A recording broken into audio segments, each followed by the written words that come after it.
Hey, this is the tutorial for the Gentle Embrace Infinity Scarf.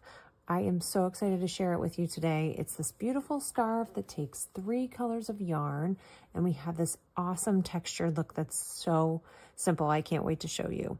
Let's get ready. To make this scarf, you're going to need an H-hook and 3 colors of worsted weight yarn. I have Lion Brand Basic Stitch, and you need 1 skein of each. This is the color Beryl, and I have the color Blush Heather, and the last color is the Steel Blue. This is an infinity scarf, but the way this pattern is worked, you're gonna work it in turned rounds.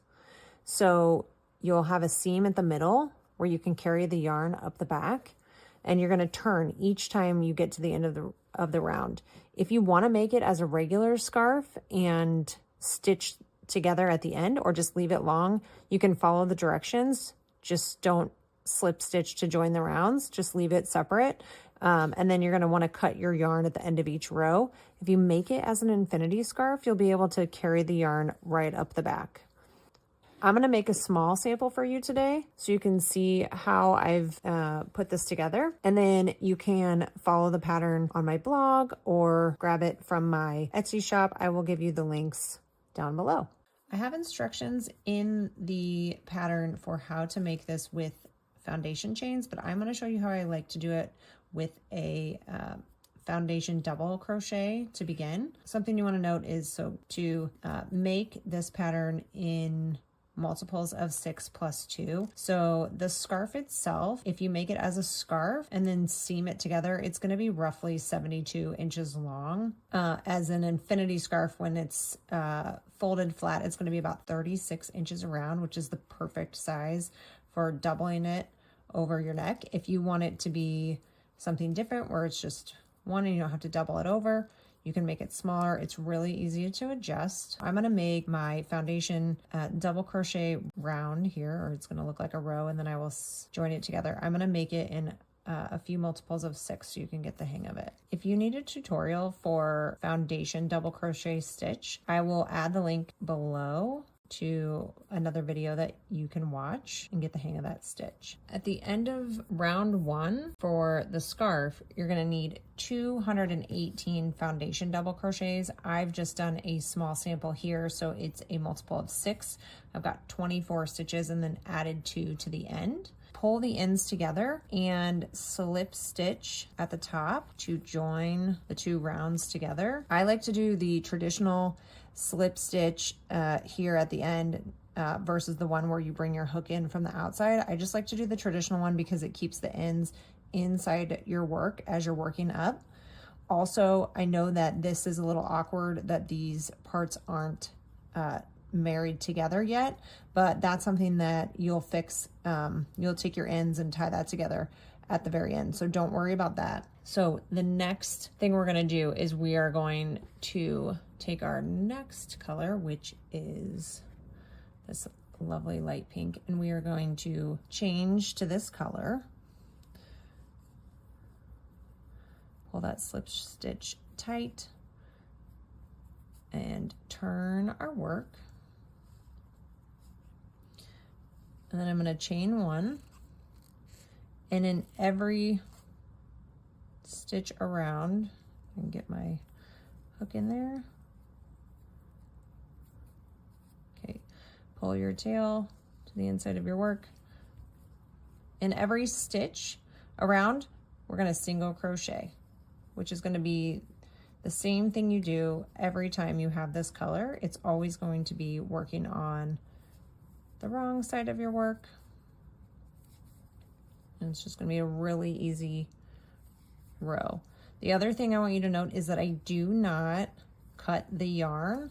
So I'm going to just have that like green yarn hanging there, and I will pick it back up the next time I have a green round. So just ignore that for now. We are back to the beginning. You're going to put that single crochet in every stitch. If it helps to place a stitch marker at the beginning of these rounds, go for it. And at the end, you're going to slip stitch again and pull that tail to the inside of your work here and turn. Now we're going to change to the third color, which is our blue. To color C, you can change before you turn, like the direction said, or here.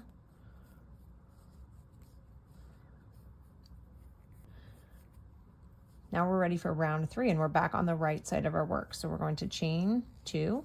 This is going to count as a stitch. Okay, so that's the first stitch of your work. So we're going to do 3 double crochets into the next 3 stitches.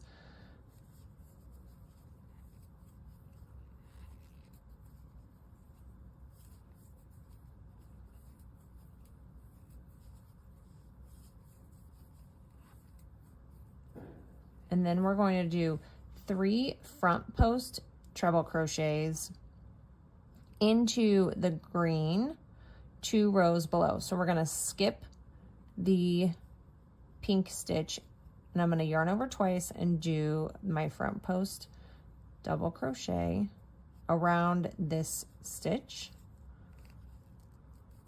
or sorry, front post treble crochet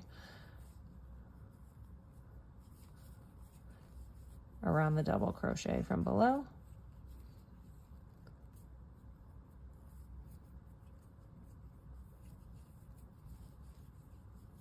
Do it again, yarn over twice, go from the front side, behind that post, yarn over, pull up a loop, yarn over, pull through 2 loops, yarn over, pull through 2 loops, and yarn over, pull through the last 2 loops. One more time with that front post treble crochet 2 rows below.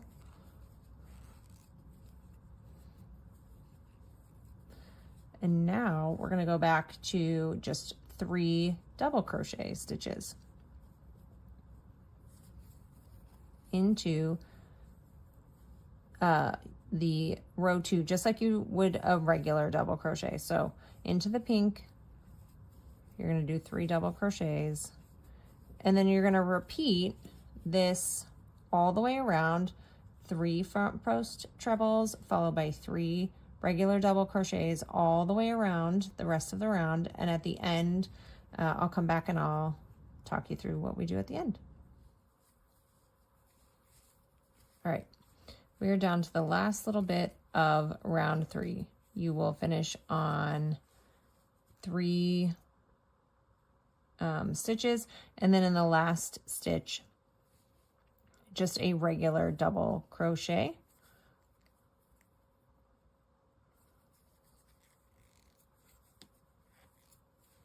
And then you will slip stitch to the top of that chain 2 to join the round. And we're going to go back to the pink color, so color B. So you can change to the color. So simply drop the blue, pick up the tail for the pink, pull that through, pull the slip stitch tight, and turn your work. Leave the blue tail attached and chain 1. This does not count as a stitch if I didn't mention it earlier. And then you're going to go back and single crochet in each stitch around. So like I mentioned at the beginning, every round that's on the wrong side of your work, if you're doing this in 1 color or 3 colors, you will always single crochet in each stitch around.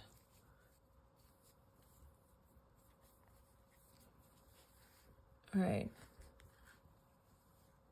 now we're at the end of round 4, and I'm going to slip stitch to the top of the first single crochet to join my work, and I'm going to pull the tail to the inside. Get these other colors out of the way. While I'm holding that tail down, I'm going to pick up the green from round 1.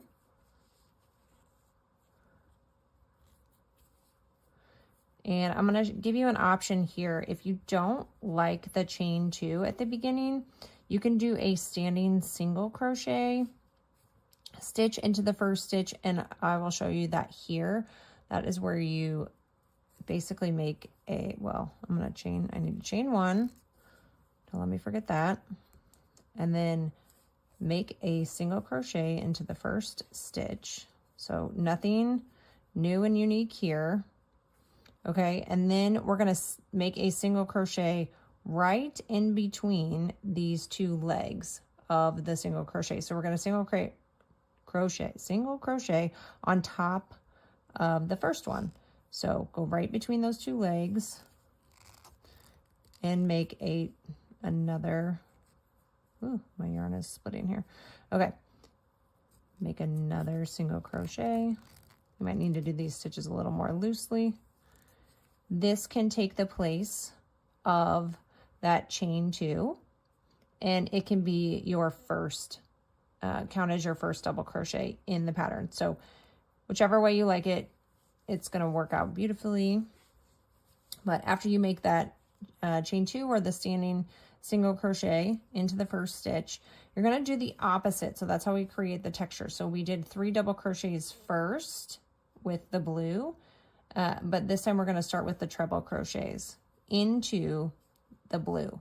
So around, or I guess not into the blue, but around the post of round 3. So around the blue stitches. So if it's a double crochet in the blue, you're going to do a treble crochet around the post.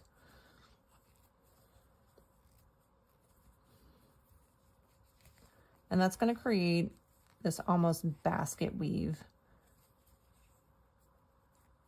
like texture. Okay, so I have my 3 front post treble crochets. Now you can see where my treble crochets were from before. I'm going to double crochet into those stitches, which if you're having trouble trying to figure out which of the stitches from the row below, you can count your stitches on top, 1, 2, 3, and then you need to do your double crochet into that next stitch.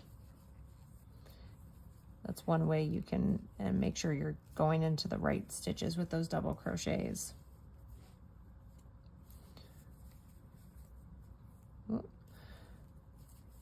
So 3 front post treble crochets followed by 3 regular double crochets. Continue these stitches all the way around the rest of the round. Okay, we're down to the last few stitches here in round 4, and I'm going to finish up with double crochets and 1 double crochet into the very last stitch before I slip stitch to the top of, you remember we made a standing single crochet instead of the chain 2, so I'm going to slip stitch into the top of that as if it were a regular double crochet. You just find the top 2 loops, and then it's time to transition back to our pink. So attach that, turn your work, chain 1, and from here all we're going to do is continue these rounds. So you're going to repeat round 2, 3, right, 2, 3, 4, and 5 all the way until you have 19 rows here. So this is the full scarf. You're going to repeat those rows all the way up, and you're going to finish on a blue row. You're welcome to make it however you want it to do, but let me know if you have any questions, anything you didn't see clearly that you need help with, and I hope you enjoy the pattern.